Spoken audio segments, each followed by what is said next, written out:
अस्सलामुअलैकुम, आप देख रहे हैं हो क्या रहा है। मैं हूं फैसल अब्बासी, मेरे साथ मौजूद हैं आरिफ निज़ामी साहब। बहुत शुक्रिया निज़ामी साहब आपका। इसके साथ ही साथ पाकिस्तान के मायनाज माहिर क़ानून और पीपल्स पार्टी के सीनियर रहनुमा बैरिस्टर एतजाज़ हसन साहब ने भी हमें ज्वाइन किया। बहुत शुक्रिया चौधरी साहब आपके वक्त का। आपसे भी गुफ्तगू करेंगे आज के प्रोग्राम में, कुछ बात करेंगे काजी फ़ाइज़ ईसा रेफरेंस से मुतालिक जो सुप्रीम कोर्ट का फैसला है उस पर। इसके अलावा अख्तर मैंगल साहब के मिक्स सिग्नल्स पर भी जिक्र करेंगे।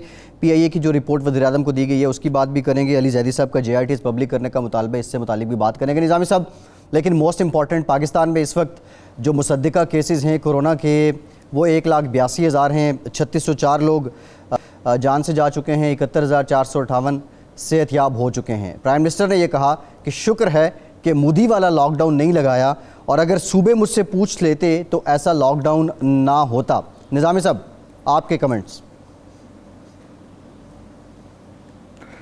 हाँ जी, मेरा मतलब है कि इमरान खान साहब जो है प्राइम मिनिस्टर हैं, वो ये मैसेज दे रहे हैं कि जो अगर उनका बस चले तो कोई लॉकडाउन ना हो। और उनकी हुकूमत इस्लामाबाद में आज मज़ीद एरियाज़ को लॉकडाउन कर रही है। असद उमर साहब कहते हैं कि अगर लॉकडाउन 3% होता है तो 40% केसेस जो हैं वो कम होते हैं। तो ये अजीब मिस किस्म के सिग्नल्स हैं। चौधरी साहब भी लॉकडाउन में बैठे हैं, हम भी लॉकडाउन में। तो एतजाज़ साहब आप बताइए कि इस बारे में आप हुकूमत की हिकमत अमली को किस तरह देखते हैं? हुकूमत की हिकमत अमली तो आरिफ साहब इस मामले में कोई ख़ास समझ नहीं आई, क्योंकि कभी महसूस होता है कि ये बिल्कुल मुकम्मल लॉकडाउन के हक़ में है, कभी ये महसूस होता है जो सबसे पहला इम्प्रेशन तो था वो ये था कि वज़ीर आज़म बड़े नरम से लॉकडाउन के हक़ में थे कि वो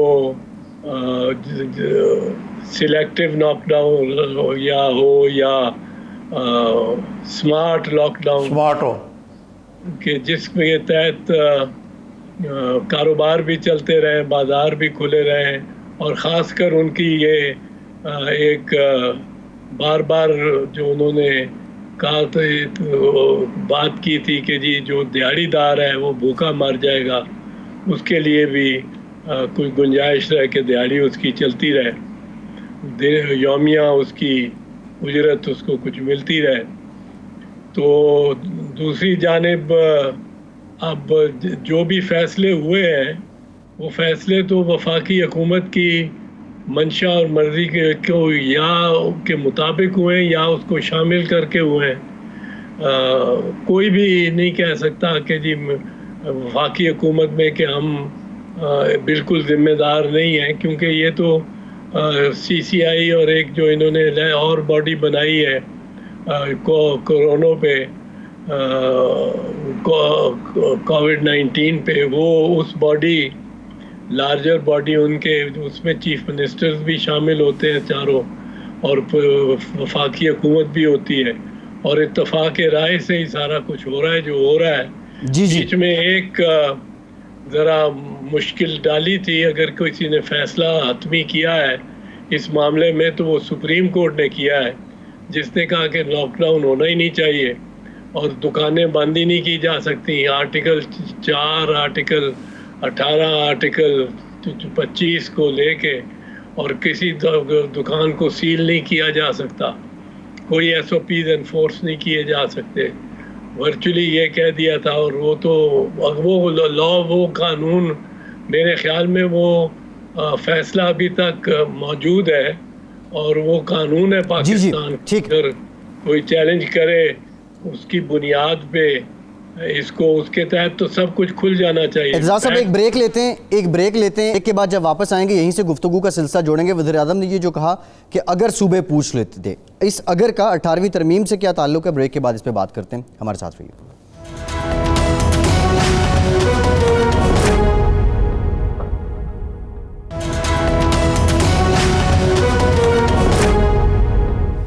ब्रेक के बाद एक बार फिर से आपको खुशामदीद कहेंगे। एतजाज़ हसन साहब हमारे साथ मौजूद हैं। एतजाज़ साहब, एक तो आप हुकूमती पॉलिसी कोरोना को लेके इससे मुतालिक अपनी बात कंटिन्यू करें। दूसरा, ये जो अगर सूबे पूछ लेते तो ऐसा लॉकडाउन ना होता, ये अगर का लफ्ज़ 18वीं तरमीम के बाद आया है। व्हाट डू यू थिंक, 18वीं तरमीम के जो समरात थे वो पहुँचे हैं अवाम तक? ये जो 18वीं तरमीम का इशू उठाया जा रहा है ये तो मैं नहीं समझता हूँ कि कोई इसकी इतनी मौजूनियत है इस वक्त। मौजू होती बात यकीनन होती है 18वीं तरमीम को अगर वफाकी हुकूमत उठा के शिकवा कर रही होती कि फ़लाँ सूबे ने हमारी बात नहीं मानी, और मैं तो देख रहा हूँ कि गुज़श्ता 3-4 मीटिंग्स या कम अज़ कम महीने डेढ़ से तो हर बात एक कंसेंसस से और इत्तफाक राय से हो रही है। और सूबा सिंध ही एक है जिसके बारे में ज़्यादा शिकायत हो सकती है सूबा वफाकी हुकूमत को। और सूबा सिंध तो बार बार ये कहता है, वो नासिर शाह साहब भी आके कहते हैं, वो अपने नौजवान मुर्तज़ा वहाब है, वो भी यही कह रहे हैं, बार बार कह रहे हैं। और मुराद अली शाह भी यही कह रहे हैं, जब वो मीटिंग में जाते हैं वो कहते हैं जो फैसला वफाक करेगा वो हमारी राय ये है, लेकिन फैसला वही होगा, अमल हम उसी पे करेंगे जो वफाक करेगा। जिस मीटिंग के पे जाते हुए वो ये ज़रूरी है कि वो अपनी राय देते हैं, वापस आते हुए वापस मीटिंग के ख़ात्मे के बाद वो वही काम कर रहे होते हैं जो वफाक की जानिब से हिदायत होती हैं, ज़फ़र मिर्ज़ा की जानिब से हिदायत होती हैं, वज़ीर आज़म की जानिब से हिदायत होती हैं, वफाकी किसी और अदारे या वो उस मीटिंग में उस नशिस्त में जो फ़ैसले होते हैं वो वफाक के मुताबिक ही हैं। तो इसमें लॉकडाउन में और इसमें तो मुझे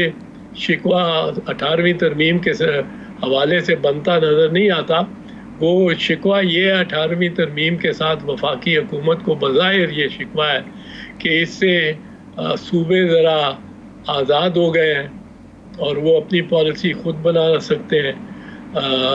एक ये है, और एक दूसरा ये है कि वफाक के पास कोई वसाइल नहीं रहे, वसाइल सारे सूबों के पास चले गए। ये बज़ाहिर दो उनके एतराज़ात हैं जो इसमें जब इत्तफाक राय ही हो वहाँ तो नहीं बनता, वहाँ के लॉकडाउन किस किस्म का होता, अगर होता या ना होता, अगर सूबे इख्तलाफ करते या इत्तफाक करते। मुझे नहीं इस बात की समझ आई, क्योंकि मैं तो यही देख रहा हूँ कि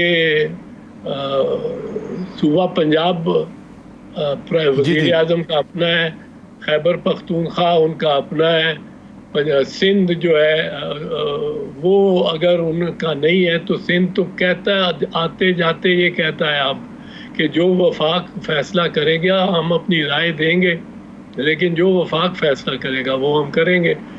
बलूचिस्तान वालों को ज़रा एक मुश्किल रही है वो तफ्तान की, और उनके हालात ज़रा मुनफरिद हैं, ज़रा मुख्तलिफ हैं, पर कोई इतना शिकवा 18वीं तरमीम के हवाले से तो नहीं होना चाहिए वज़ीर आज़म। जी चौधरी साहब, ये तो आप दुरुस्त फरमा रहे हैं, लेकिन प्राइम मिनिस्टर कहते हैं कि ये ख़ास तौर पे मुराद अली शाह जो हैं अंदर कोई बात मान के आते हैं, बाहर जाके कोई और बात कर देते हैं। फिर वो इतने भरम हैं कि उन्होंने कराची में बैठ के ये पहले कहा कि मैं स्टेक होल्डर से मिलने आया हूँ, और उन्होंने वज़ीर आला सिंध जो चीफ एग्जेक्टिव हैं उनको ऑडियंस ही नहीं दिया, उनको मिलने से इनकार कर दिया उन्होंने। तीसरे उन्होंने फरमाया कि ये 18वीं तरमीम ने, यानी वाज़ेह इशारा उनका मुराद अली शाह साहब की तरफ था कि वो डिक्टेटर बन गए हैं जो CM जो हैं। तो ये थोड़ा सा मिसप्लेस्ड क्रिटिसिज्म नहीं है?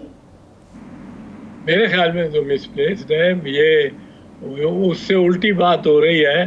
आपको याद होगा बड़ी अच्छी तरह 1988 में जब मोहतरमा बेनज़ीर शहीद बनी वज़ीर आज़म, बेनज़ीर भुट्टो वज़ीर आज़म थी जी, वज़ीर आज़म जब बनी और आप से मुलाकात बड़ी रहती थी, दोस्ती हमारी उससे बहुत पुरानी है, और मैं वज़ीर दाखिला हुआ, वज़ीर कानून बना, तो नवाज़ शरीफ साहब जो चीफ मिनिस्टर पंजाब थे, हमने कई दफ़ा मैंने डिस्कस भी किया इसको, अब आपस में, कोई उनके ख़िलाफ़ साजिश के तौर पे नहीं, पर आपस में हमें हैरत होती थी कि वो ऐलान करके एलानिया वज़ीर आज़म का इस्तकबाल करने नहीं जाते थे एयरपोर्ट पे, और इसका पहले ऐलान कर दिया जाता था कि वज़ीर आला नहीं जाएंगे।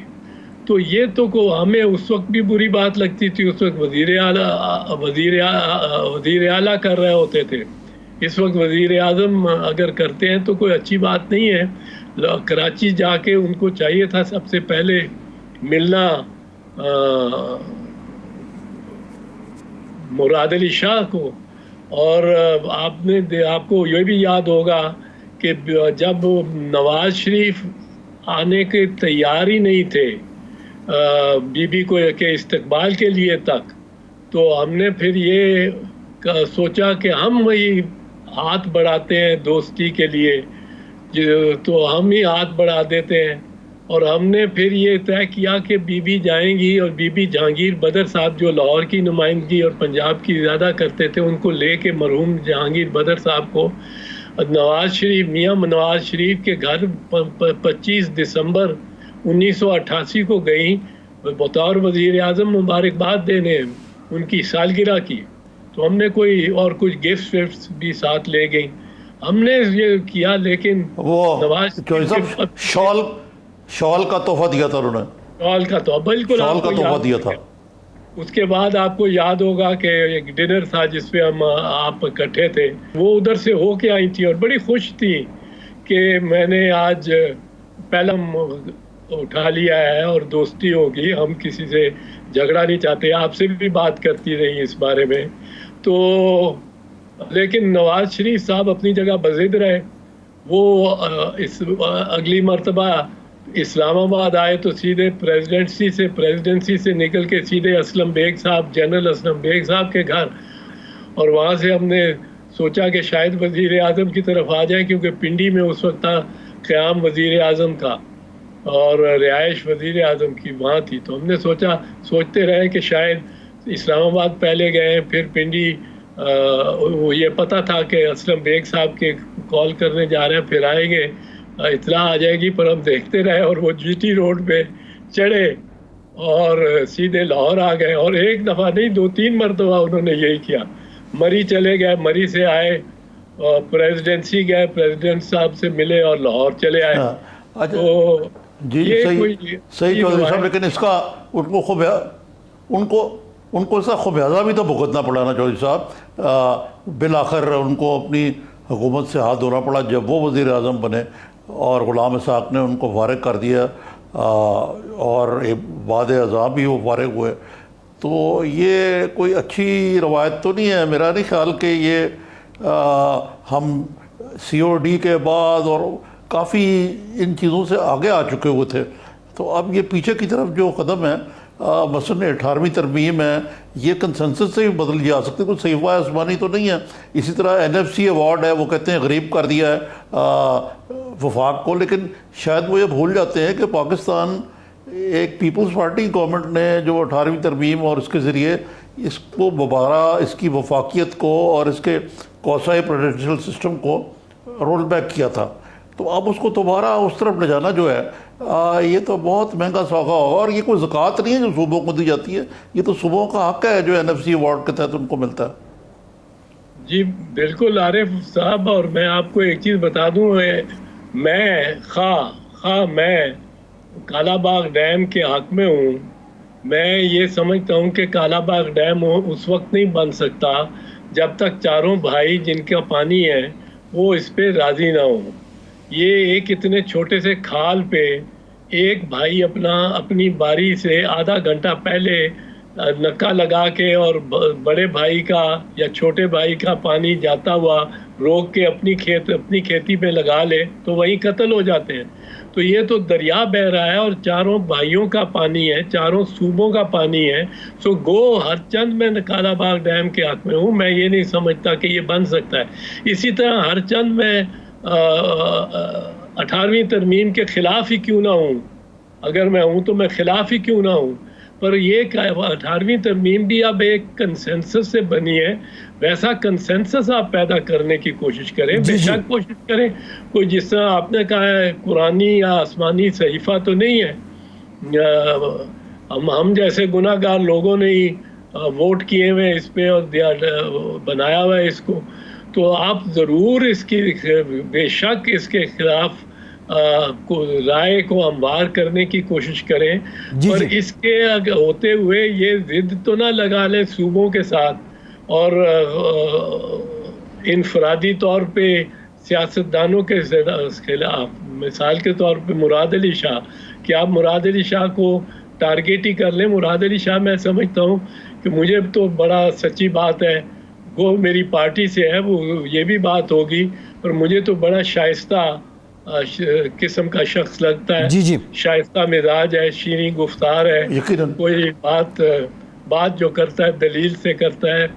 मैंने उससे कुछ लेना नहीं, अल्लाह अल्हम्दुलिल्लाह कुछ उसको देना नहीं, पर मैं समझता हूँ कि वो आप चीफ मिनिस्टर्स जो देखें, और मैं किसी के खिलाफ नहीं हूँ, सारे चीफ मिनिस्टर्स बहुत अच्छे हैं, पर उनमें मेरे ख्याल में तो मुराद अली शाह स्टैंड आउट। जी ठीक है, इत्तज़ार साहब एक ब्रेक लेते हैं, बाद जब वापस आएंगे इससे मुतालिक भी बात करेंगे। और दूसरा ये जो अख्तर मेंगल साहब के मिक्स सिग्नल्स हैं, इनका नतीजा क्या निकलेगा, ब्रेक के बाद जानते हैं। हमारे साथ रहिए।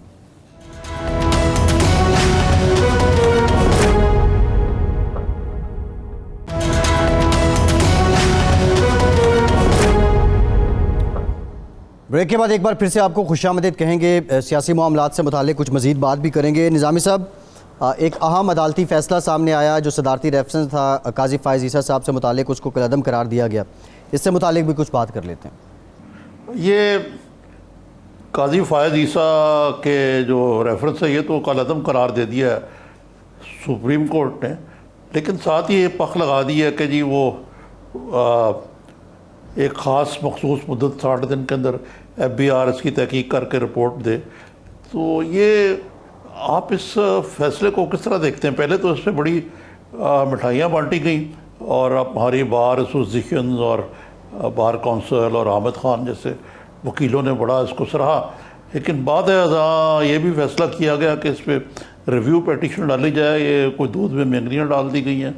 तो आपकी अपनी क्या है इस बारे में, क्योंकि आप तो माशाल्लाह ये जस्टिस इफ्तिखार वाला जो रेफरेंस है वो आप डिफेंड भी कर चुके हैं, आपको मालूम है, तो इस वाले से कुछ रोशनी डालें थोड़ी सी।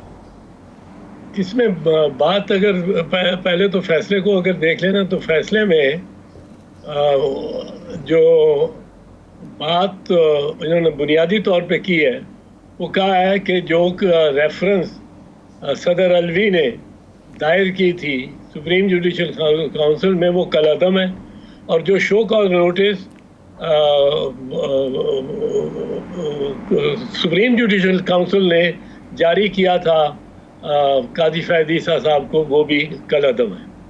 फिर उन्होंने दूसरी बात ये की है कि ये FBI के पास जाएगा मामला, FBI इस पे तहकीक करेगा, उसकी उन्होंने को मियाद 60 दिन लगा दी है, और फिर ख़ास मियाद के अंदर वो तहकीक के बाद चेयरमैन FBI वो फैसला कर वो इसमें अपनी राय देगा, और वो चीफ जस्टिस ऑफ पाकिस्तान को जाएगी। पर चीफ जस्टिस ऑफ पाकिस्तान को बहैसियत चेयरमैन ये जो कमेटी है supreme judicial council supreme judicial council को जाएगा।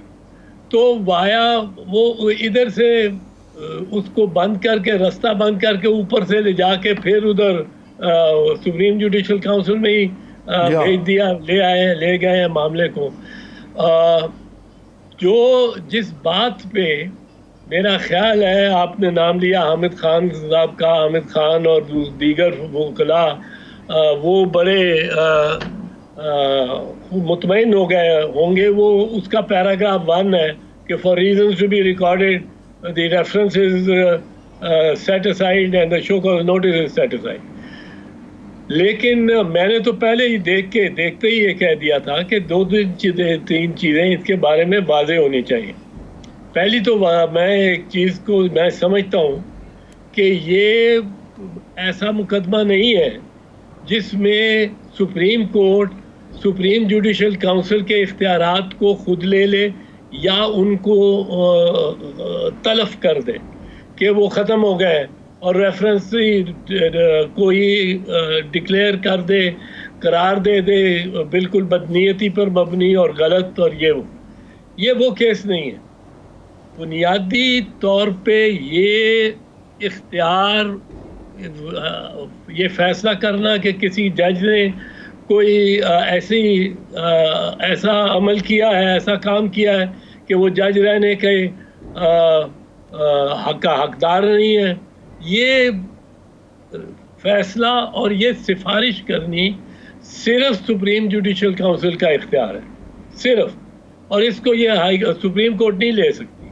अब मुझे इस पे सवाल होता है कि आपने तो इफ्तिखार मोहम्मद चौधरी का केस किया, और इफ्तिखार मोहम्मद चौधरी के केस में आपने ये फैसला लिया सुप्रीम कोर्ट के 13 जजेस से कि ये रेफरेंस जो सदर ने की, सदर वो बनते थे परवेज़ मुशर्रफ, वो उन्होंने उनकी जानिब से जो रेफरेंस हुई वो कलअदम करार दिलवाई आपने।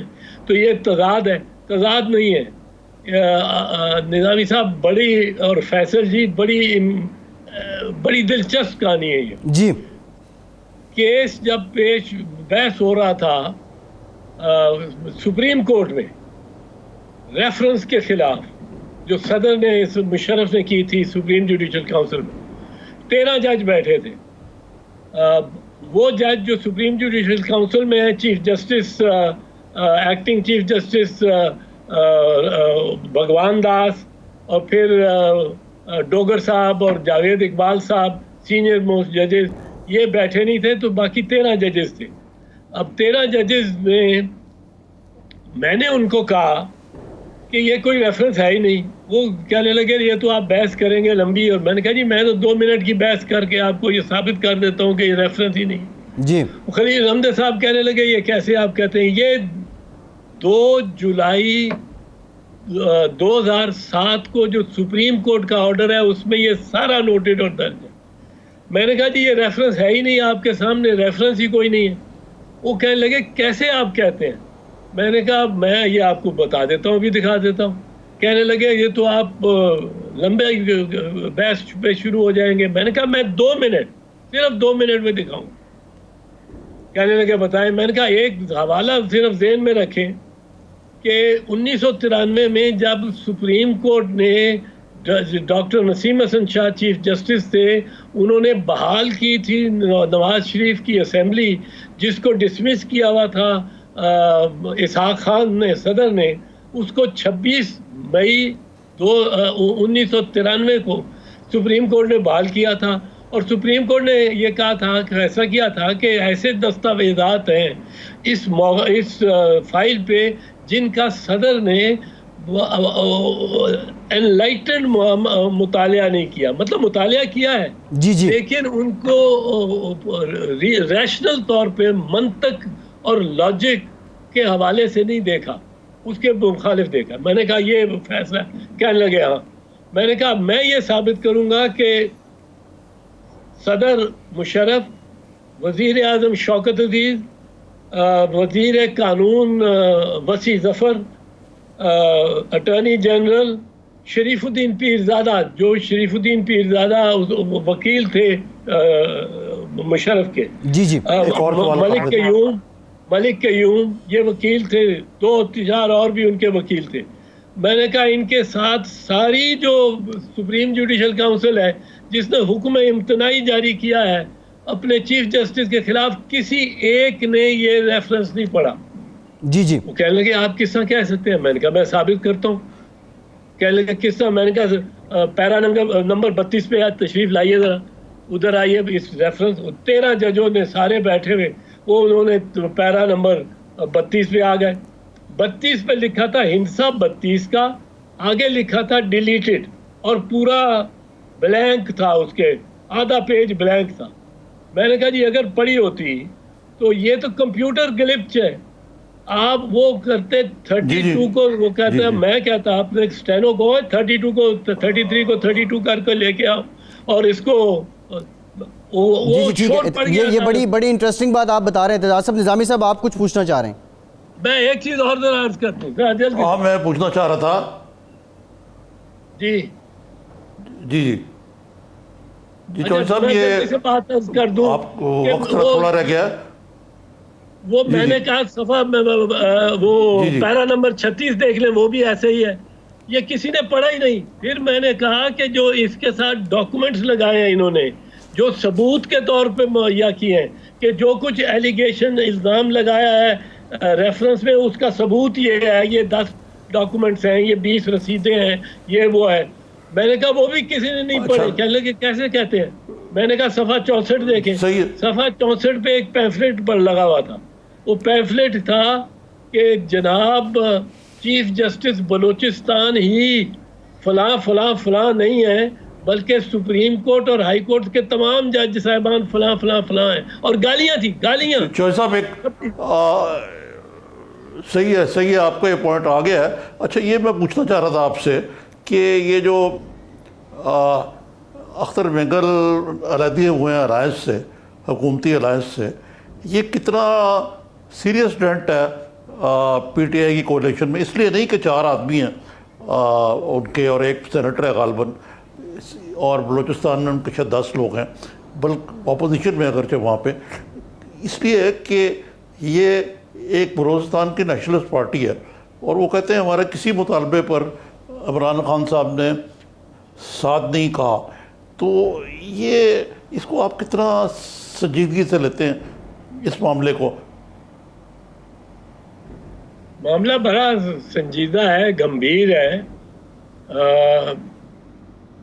और इस पे इमरान खान साहब की हुकूमत गिर सकती है। इसमें कोई उनकी मेजॉरिटी इतनी है, ऐसी है ही नहीं। लेकिन इमरान खान साहब की हुकूमत को तो आप जानते हैं कि किसी और ने कुछ और ही संभाले हुए हैं। अगर उनकी तरफ से कोई इशारा हुआ कि जी नो कॉन्फिडेंस मोशन मूव कर दो या इन हाउस चेंज कर लो, तो फिर ये बड़ी अहमियत इख्तियार कर जाएंगे। ये 4 वोट तो 40 हो जाएंगे। लेकिन अगर कोई नो कॉन्फिडेंस मोशन नहीं आना, तो फिर उसकी वजह फिर उसका कोई ख़ास असर नहीं है। जी जी, ठीक है। अच्छा एतज़ाज़ साहब, शॉर्टली मैं आपसे ये पूछना चाह रहा था, अभी आप ये जो इफ्तिखार चौधरी साहब वाले रेफरेंस की बात कर रहे थे, आपने कहा 13 जजेस को आपने वो जो फ्लॉस थे रेफरेंस में वो बता दिए। आपके मुताबिक ये बता दें कि क्या जो रेफरेंस है वो सुप्रीम कोर्ट का बेंच सुन सकता है या वो सुप्रीम जुडिशल काउंसिल का ही मैंडेट है उसको सुनना? शॉर्टली आंसर दीजिएगा। वो सुप्रीम जुडिशल काउंसिल का ही मैंडेट है। सुप्रीम कोर्ट ये कह सकती है कि ये जो रेफरेंस है, ये रेफरेंस है ही नहीं। जी जी, ठीक है भेजा ही नहीं गया। सपोजिंग वो दिलचस्प गाने या गजलें लिख के भेज देता है सदर, और ऊपर आर्टिकल 209 लिख के और गजलें लिख के भेज देता है सुप्रीम जुडिशल काउंसिल। ठीक है, आपका पॉइंट आ गया। एतजाज़ साहब बहुत शुक्रिया, आपके ब्रेक लेते हैं, ब्रेक के बाद कुछ दीगर मामलों पे बात करते हैं। हमारे साथ रहिए।